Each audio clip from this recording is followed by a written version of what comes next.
Avons-nous vraiment compris les principes élémentaires du message de la croix? De même que Moïse, dans le berceau de Jon, fut placé sur le fleuve, de même nous, qui étions aussi des condamnés à mort, nous avons été plantés en Jésus au calvaire.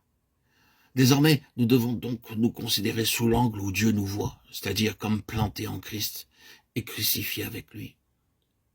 Rachetés de la destruction, transportés dans l'arche Christ, nous sommes de nouvelles créatures et sommes appelés à marcher en nouveauté de vie.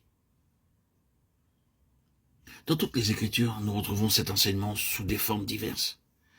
Dieu emploie l'histoire et l'image pour annoncer le calvaire. Le déluge du temps de Noé préfigure le jugement et la sentence de mort prononcée sur l'ancienne création. La malédiction sous laquelle elle se trouve et ceux qui sont entrés dans l'arche sont comme l'image d'un monde nouveau, d'une vie nouvelle. Après les années du désert, Israël traversa le Jourdain pour entrer au pays de Canaan. Et l'arche demeura au milieu du fleuve, jusqu'à ce que tout le peuple eût passé. Au calvaire, les eaux de la mort menacèrent d'engloutir le Fils de Dieu. Elles l'environnèrent, l'enveloppèrent. Et nous, les maudits, nous mourrons avec lui. Quand la fille de Pharaon vit le bébé, elle fut saisie de compassion, elle l'adopta et le nomma Moïse, tiré ou sauvé des eaux. Et ce fait initial devient comme la caractéristique de la vie de celui que Dieu a choisi. Il a été tiré, sauvé des eaux, de la mort, et élevé comme fils de roi. Quand il est grand, Dieu l'attire au désert, l'enlevant à son milieu mondain. C'est la vie du désert, seul avec Dieu. Puis, Dieu le retire de la solitude, il le choisit comme instrument pour faire sortir Israël d'Égypte.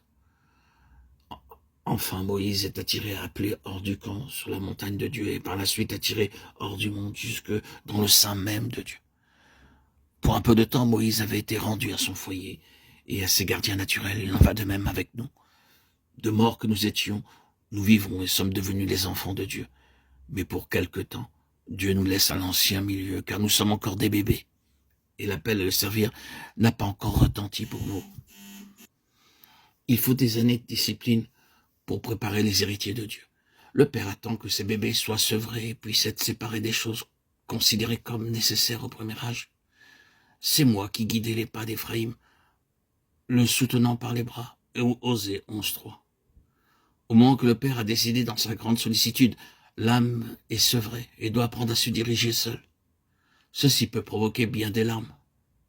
Puis, comme un enfant affligé, le disciple décide de s'en remettre pour toute chose à la volonté divine.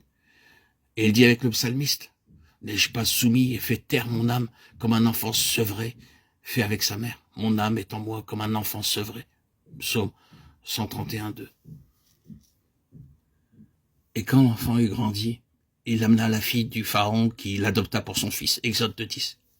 Moïse est enlevé aux soins de sa mère et remis aux mains d'une étrangère qui l'élève comme son fils. Et il demeure près de 40 ans à la cour de Pharaon. Pendant ce temps, il fut instruit dans toute la sagesse des Égyptiens. Et il devint puissant en parole et en œuvre. Acte 7.22.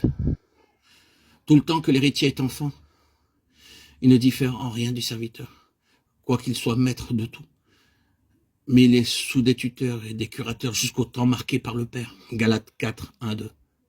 Bien des enfants de Dieu s'irritent, s'impatientent durant les longues années de préparation dont ils ignorent le but. Longues années d'instruction dont toute la sagesse des Égyptiens les fatigue.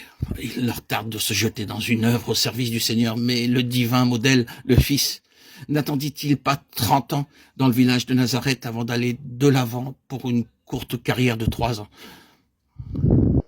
Que ceux qui sont encore sous des tuteurs et des curateurs apprennent à attendre le moment que Dieu choisira et à se reposer sur sa volonté. Les circonstances qu'il permet ont pour but de préparer pour la carrière que dans sa grâce il a choisie pour son enfant. Sachons attendre jusqu'à ce qu'il nous ait montré le modèle de vie qu'il veut pour nous, de peur que, dans notre impatience, nous rejetions les choses mêmes qu'il permet pour nous équiper en vue du service spécial qu'il nous destine dans sa vigne.